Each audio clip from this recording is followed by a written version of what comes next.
The Horn of Africa has long been a crossroads of civilizations, trade, and power. But today, it has become one of the most volatile regions on Earth. At the center of this instability stands Ethiopia, a country once praised as a pillar of African independence, now increasingly associated with war, conflict, and regional disturbance. From internal wars to regional interventions, from aggressive propaganda to threats against neighboring sovereignty, Ethiopia's political trajectory is reshaping the Horn of Africa, and not for the better. Ethiopia is Africa's second most populous country and historically one of its most influential states. Because of its size, military power, and geographic position, whatever happens in Ethiopia does not stay in Ethiopia. When Ethiopia is stable, the Horn breathes. When Ethiopia is at war, the Horn burns. Over the past several years, Ethiopia has moved from being a regional mediator to a primary source of instability, exporting conflict, tension, and fear across borders. Ethiopia today is a country at war with itself. From the devastating Tigray war to ongoing conflicts in Amhara and Oromia regions, the Ethiopian state has been unable, or unwilling, to resolve internal political contradictions peacefully. Millions have been displaced. Hundreds of thousands have died. Entire regions have been militarized.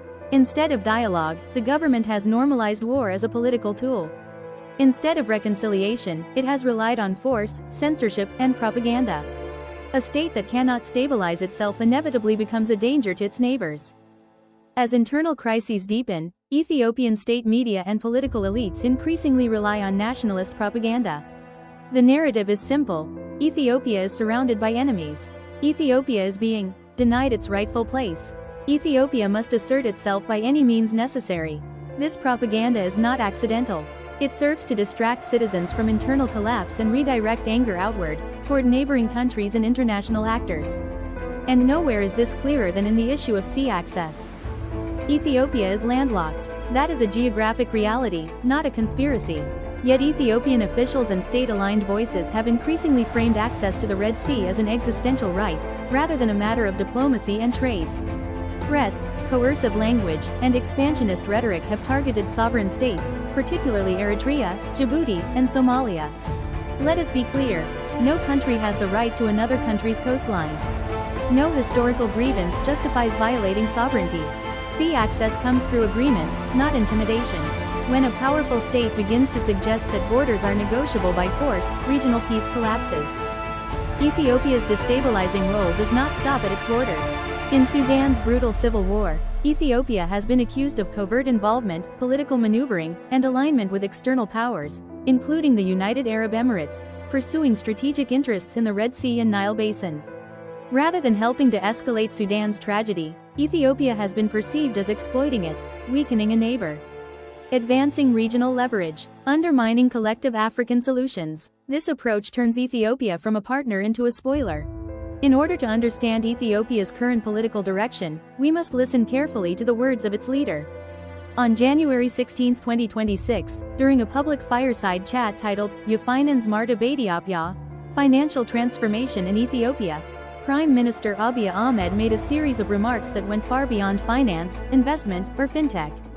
The event, known as Yasat Dar Kaada, Fireside Chat, was intended to discuss economic reform, digital payments, and Ethiopia's financial future. Yet during this discussion, the Prime Minister shifted to geopolitics, conflict, and the Red Sea. He stated, "The First World War is the world. The Second World War is the world. Who is the world? We in Djibouti did not fight. Their war is the world war. Their hunger is the world hunger. Their growth is the world's growth. Their comfort is the world's comfort. This is the reality of the world. That is why we say we must unite around a national idea." Regarding investment, I do not believe there is such a thing as a South and a West, or even a so-called X-country. There are deep policy divisions in all of them. If you and I are going to work and seize opportunities, please do not fight. There is no need to fight. But if you fight, it should be for the Red Sea. And we advise you not to waste it in vain. These words are deeply revealing. First, they frame global suffering and global power as belonging to others, while positioning Ethiopia as excluded from the world, unless it asserts itself. Second, they normalize conflict as a legitimate tool, not for defense, not for survival, but for strategic access, specifically to the Red Sea.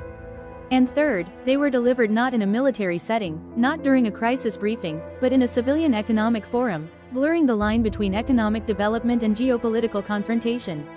When a head of government publicly suggests that fighting may be justified for access to a strategic maritime space, it sends a dangerous signal, not only to Ethiopia's neighbors, but to the entire Horn of Africa. Ethiopia's current path threatens regional trade routes, fragile states like Somalia and Sudan, the security of the Red Sea, millions of civilians across the Horn.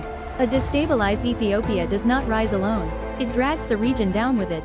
Ethiopia stands at a crossroads. It can choose peace, cooperation, and respect for sovereignty, or continue down a path of war, propaganda, and regional disruption. The Horn of Africa cannot afford another empire of chaos, and history will judge whether Ethiopia became a force for stability or the center of conflict.